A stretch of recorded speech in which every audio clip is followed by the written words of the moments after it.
حضرت ابو دردہ رضی اللہ عنہ فرماتے ہیں، راوی ہیں، اللہ کے رسول نے ارشاد فرمایا، جو شخص سورہ کہف کی پہلی 10 آیتیں یاد کرے وہ دجال کے شر سے بچایا جائے گا۔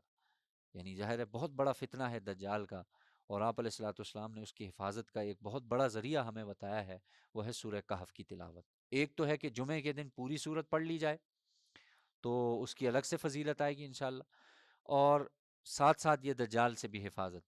اور ایک یہ ہے کہ آدمی پہلی جو 10 آیتیں ہیں ان 10 آیتوں کو یاد کرے، اور یاد کرنے کا مقصد یہ ہے کہ ان کو روزانہ پڑھے۔ تو جو شخص روزانہ پڑھے گا اس شخص کو اللہ تعالیٰ دجال کے فتنے سے اللہ اس کی حفاظت فرمائیں گے۔ ظاہر ہے دجال تو بعد میں آئے گا نا، دجال کے جو فتنے ہیں وہ پہلے آئیں گے، تو اللہ کی رحمت سے امید ہے انشاءاللہ اللہ ان فتنوں سے بھی حفاظت فرمائیں گے جو اس قسم کے فتنے اس وقت ہمارے ہاں چل رہے ہیں۔